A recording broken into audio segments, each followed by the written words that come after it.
I'm going on a trip abroad with a woman using the money from selling the house. After being diagnosed with a terminal illness and hospitalized for treatment, I received a phone call from my husband, Justin. It seems the person he's planning to travel with is the woman he's been having an affair with. He even told me he sold our precious house, which I inherited from my father. I was worried about our 10-year-old son, Kyle, and when I asked Justin about him, his cold reply was, "He'll be fine." My condition worsened due to the shock, and I slowly started to lose hope. However, Kyle, who came to visit me, smiled at me for some reason. "Don't worry, Mom. I've taken care of everything." Kyle spoke to me with confidence. Later, my husband was found in a dreadful state. I am Stacy Wagner, a 37-year-old magazine editor, living in a house inherited from my late father with my husband, Justin, and our son, Kyle. Our house, located in a prime area of the city, is worth about $3 million.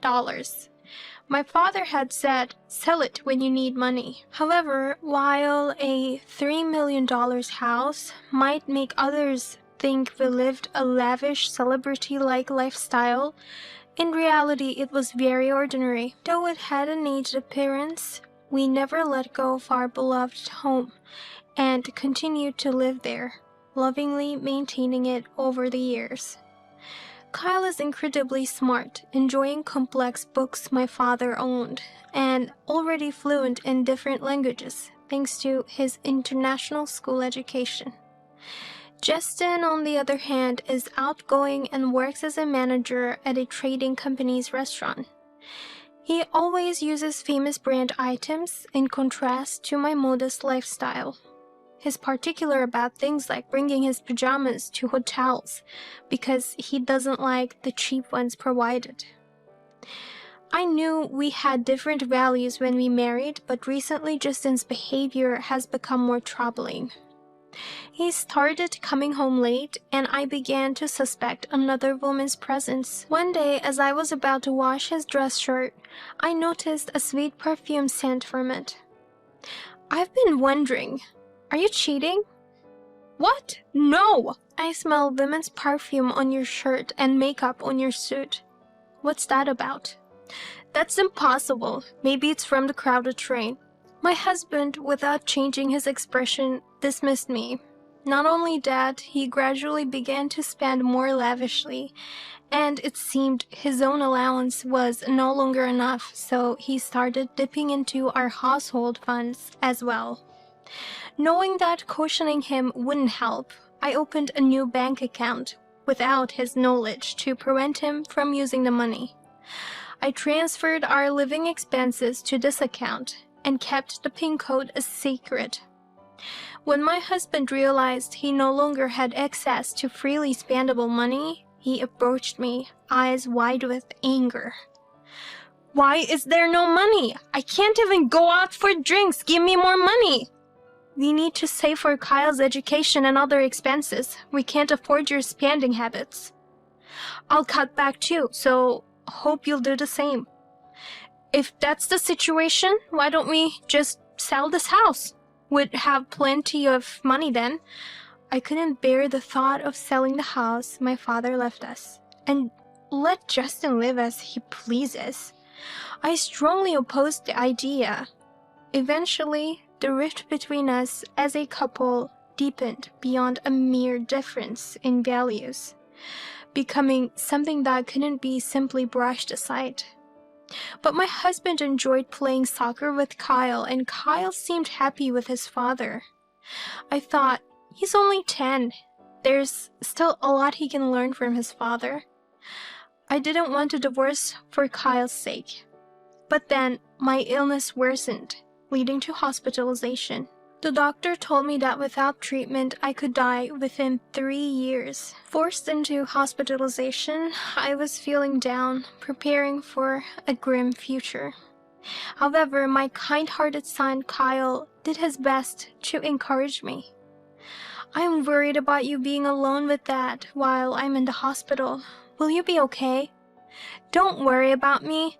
The most important thing is for you to get better. Encouraged by Kyle's strong words, I decided to start treatment as soon as possible for his sake. Yet my husband didn't even visit me in the hospital. He only called after my treatment had somewhat progressed. I'm going on a trip abroad with a woman using the money from selling the house. What are you saying? While I'm suffering from this illness? My girlfriend wants to go to Mexico. I can't help it. This is because you were stingy with my allowance, forcing me to sell the house. It's not my fault. After calling me, Justin left the house quickly, prioritizing his time with this other woman, leaving Kyle with a relative. Though I had sensed another woman's presence before, being confronted with it so bluntly was heartbreaking. The resentment of him selling our precious house made me collapse. Stacy Wagner thought, "Is Kyle okay? I should have given him a cell phone to reach him on times like this." Overwhelmed with guilt for Kyle, my health deteriorated further. Worried beyond measure, I called the school, and as a result, they arranged for Kyle to come to the hospital to visit me. I'm sorry for making you go through this because I'm not at home. It's okay. It's not your fault, Mom. It's all Dad's fault. Aren't you lonely without Dad? And I heard our house is being sold. Do you know when we have to leave? The teachers and Auntie are looking out for me, so I'm fine. You should just focus on getting better, Mom. Although Kyle was concerned about me, I was in a state where I could barely eat. Then, one day after some time had passed, Kyle visited me, holding my hand, smiling. "Mom, don't worry. Dad can't sell the house. I did a little trick." Kyle, with a face full of confidence, exuded an aura of reassurance, as if to say, "Leave it to me. Everything will be all right." What do you mean? Did you do something, Kyle? Well, the house is in your name, right? So Dad can't sell it on his own. I did some research and found out Dad was trying to sell it with forged documents. Really? Are you okay? How did you find out? Wasn't it dangerous? I'm fine. I secretly looked through Dad's papers and found the real estate agent he was dealing with. Then I asked a neighbor to accompany me to the agent, and they let me see the documents. It was easy. Kyle's cheeks reddened a bit as he proudly grinned. Despite his young age, Kyle's proactive and knowledgeable actions impressed me, but it seemed normal for him. My father was a lawyer, so our house was filled with law books. Kyle read them extensively, having a wealth of legal knowledge unusual for a 10-year-old. As a lawyer's daughter, I should have understood the process of selling a house, but between my illness and my husband's betrayal, I couldn't think straight. Then, on that same day, the real estate agent called me directly and I explained the situation. According to the agent, they were only getting ready to sell. Understanding why Justin thought the house was sold and declared his trip made sense to me. Thankfully, our home wasn't sold, and I let out a sigh of relief. My health started to improve, partly thanks to my reliable son, Kyle. Stacy Wagner thought, "I can't forgive my selfish husband. I want to get back at him, but I'm ill." I was feeling down, thinking there wasn't much I could do while hospitalized. Then Kyle said, "Mom, if you want to get back at Dad, I'll help." With Kyle's wisdom and initiative, I resolved to punish my husband. One day, a week after he left the house, I received a call from an unknown number on my cell phone. "Hello, who is this?" "It's me, your husband, Justin." Justin seemed to be staying at a hotel and called me from the room phone because he didn't have his cell. "Aren't you supposed to be overseas with your mistress? What happened?" The thing is, the house wasn't sold and I didn't get the money, so I couldn't go to Mexico. I called because I thought you sabotaged it. Confess. He was ranting over the phone. I tried to explain calmly, but he wouldn't listen. Thinking it would be better to talk in person, I asked him where he was staying. I told the doctor that I needed to go to the hotel where my husband was staying to explain things and got permission to leave. Hours later, I finally reached his room. "You're late!" "Don't be unreasonable. I had to take care of various procedures and preparations." "And what are you wearing?" Surprisingly, Justin was in his underwear. He always brought his favorite pajamas to hotels, not liking the ones provided. Seeing him like this, I wondered what had happened. While I was stunned, Justin was biting his lip with a grim expression. When I told my girlfriend we couldn't go abroad, she stripped me of my dignity. The next morning, she cut off all contact with me. "So that's why you called me." "You were just a wallet to your mistress. I feel sorry for you." "That's not it. She just got a bit upset because we couldn't go. She'll come around soon." He seemed to be trying to convince himself, talking as if reassuring himself. Then, looking as if he remembered something, he glared at me. "If the sale money had been in my account, none of this would have happened. You did something, didn't you? Tell me." "The sale was voided because your document forgery was discovered." "What? Damn, I thought I could get away with it." He showed no remorse and lay down on the bed, clicking his tongue in frustration. I looked at my pathetic husband and deeply regretted marrying him. "You clearly have no remorse. I can't forgive you for trying to sell the house my father left us for your selfish reasons. I'm filing for divorce." I pulled out the divorce papers I had gotten on my way to the hotel and handed them to him. Yeah, whatever. You know, I approached you in the first place because I thought you, as a lawyer's daughter, would have money. If you're not willing to sell a $3 million house, there's no point in staying married. Go ahead, do whatever." "You're the worst. I'll take custody of Kyle. You're fine with that, right?" "Sure, all he does is study and he's not even cute. Besides, it's better without a kid around when I'm with girls." After signing the divorce papers without hesitation, my husband burst into an oddly loud laugh. "Disgusting. Are you out of your mind? Laughing at a time like this?" "You're pretty naive for a lawyer's daughter.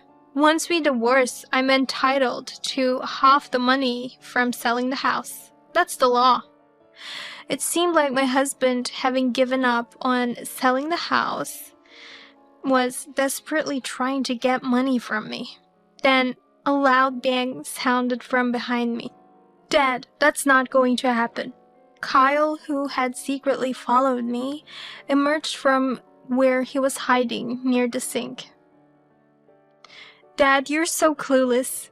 Property division in a divorce only includes assets acquired together during the marriage. So the house inherited from Grandpa doesn't count. You really don't know anything."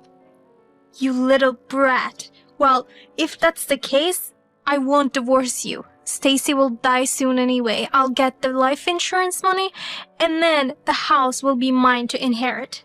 I can sell it later and make a fortune." "You still don't get it, do you, Dad? Do you think we wouldn't have a plan knowing your scheme? The beneficiary of the life insurance has already been changed to me by the insurance company. But that won't matter because Mom's going to be cured." Indeed, Kyle had found a foreign doctor who could cure my illness. He negotiated and arranged everything. However, the surgery, along with the travel expenses, would cost about $3 million.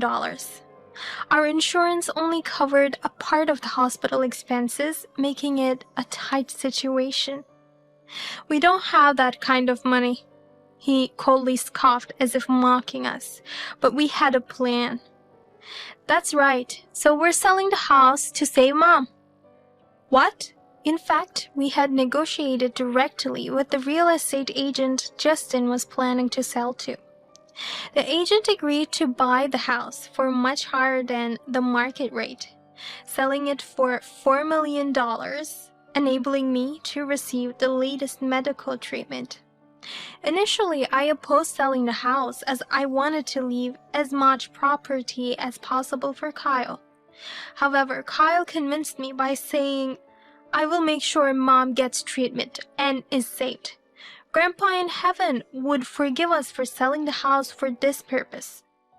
I was ready to give up on life in my sickbed, but Kyle's dedication to saving me touched my heart. I decided not to leave Kyle alone and agreed to undergo treatment abroad. You two are deceitful. I was the one who found that real estate agent after so much effort. It was a good deal. There's no need to listen to you, Dad, who didn't even try to cure Mom and try to sell the house without permission. Idiot, enjoy your smugness while it lasts. All the money from the sale will go to treatment costs. What will a sickly woman and a grade school kid do to survive? Shut up! Kyle still looked like he wanted to say more, furrowing his brows. However, I felt the conversation might get more complicated, so I asked him to wait in the lobby. Kyle reluctantly left the room. Then I decided to take further revenge on my husband. By the way, next year a savings account my father set up will mature. The amount might be about a lifetime salary for a company employee. I had no idea. Why didn't you tell me about something so important? My husband looked surprised, then glared at me, breathing heavily. However, I had kept it a secret on purpose, knowing his spending habits even before we married. Justin muttered to himself, then suddenly grinned. I never thought you were hiding so much money. All right, I've decided not to divorce you. Justin tried to snatch the divorce papers from me, but I quickly grabbed them and stuffed them into my bag. I won't live with you anymore. I plan to demand compensation for your infidelity and child support for Kyle. Also, I'm going to report to the police that you forged documents to sell our house. Be prepared to pay for your crimes. Hey, wait a minute. Just hold on.